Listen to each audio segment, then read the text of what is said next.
క్రీస్తునందు ప్రియమైన సహోదరి సహోదరులకు యేసుక్రీస్తు నామములో శుభములు. దేవుని యొక్క నూతనమైన కృప మీకు కలుగునుగాక. ఈరోజు దేవుడు మనకిచ్చిన మాట మత్తయి సువార్త 10వ అధ్యాయము 22వ వచనము. మీరు నా నామమున నిమిత్తము అందరి చేత ద్వేషింపబడుదురు, అంతము వరకును సహించిన వాడు రక్షింపబడును.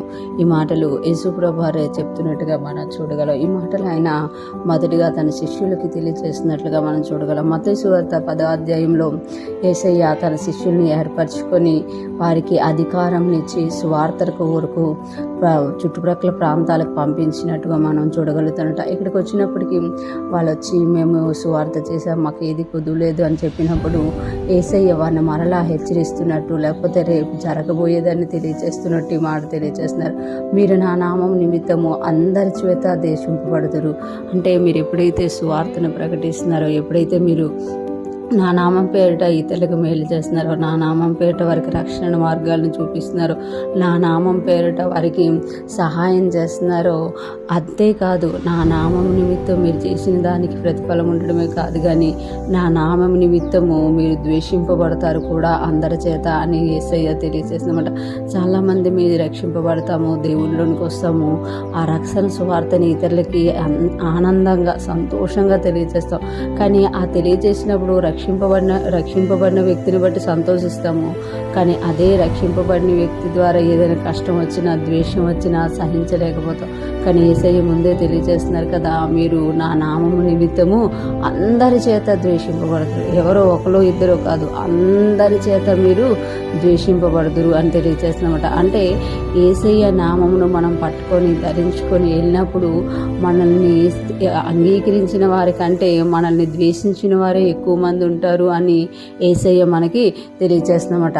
అక్కడ చెప్తున్నారు కదా, ద్వేషింపబడినప్పుడు ఆటోమేటిక్గా మనలోన బాధ వస్తుంది, కృంగుదల వస్తుంది, మనలోన ఇక ఇంతేనా అన్న ఒక ఆలోచన వస్తుంది. ఇక అంటే యేసయ్య నామంలో ద్వేషింపబడినప్పుడు, మనం మంచి చేసి ద్వేషింపబడినప్పుడు మనము అంటే దేవుని యొద్ద నుండి పారిపోయే స్థితి వస్తుంది. అందుకే ఇక్కడ అంటున్నారు కదా, అంతము వరకును సహించిన వాడే రక్షింపబడును. అంటే సువార్త అంగీకరించి సువార్తను తీసుకున్నా, నేను దేవుడిని ఎరిగాను, ఇతరులకు చెప్పాను, అక్కడ కాదంట, అంతము వరకు. అంటే ద్వేషింపబడిన, కొట్టబడిన, హింసింపబడిన, ఎవరు మనల్ని అంగీకరించినా అంగీకరించకపోయినా మన రక్షణను మనం కొనసాగించినప్పుడు, యేసయ్యను చూస్తూ మనం ముందుకెళ్ళిపోయినప్పుడు మనము రక్షింపబడతామంట. అంటే యేసయ్యను సొంత రక్షకుడిగా అంగీకరించినప్పుడు మనం రక్షింపబడతాము, అది ప్రారంభం.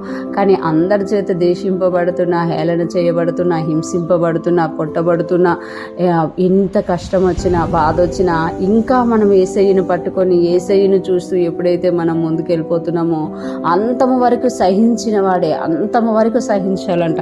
అంటే కొన్ని రోజులు సహించాను, ఇక నేను సహించలేను అని వదిలేస్తే మళ్ళీ మన రక్షణ మనం పొందుకోలేము. అంతము వరకు సహించిన వాడే రక్షింపబడను. ఈరోజు ఫ్రెష్ మనం వింటున్న ప్రతి ఒక్కరూ కూడా మనము ఆల్రెడీ దేవుని ఎరిగి ఉన్నామా, దేవుని ఎరిగిన మనము ద్వేషింపబడుతున్నా, హింసింపబడుతున్నా, ఎవరి లోకంలో మనల్ని పట్టించుకోకపోయినా మనము సహిస్తూ అంతము వరకు మనం ముందుకెళ్ళిపోతే మనం రక్షింపబడతాము. ఈ లోకంలో కొన్ని సంవత్సరాలే మన జీవితం, కానీ ఎప్పుడైతే ఈ లోకంలో మనం రక్షించబడి సహించి రక్షింపబడి ముందుకెళ్ళిపోయి పరలోకంలో వెళ్తామో అక్కడ యుగ యుగాలు నిత్య జీవం అనమాట.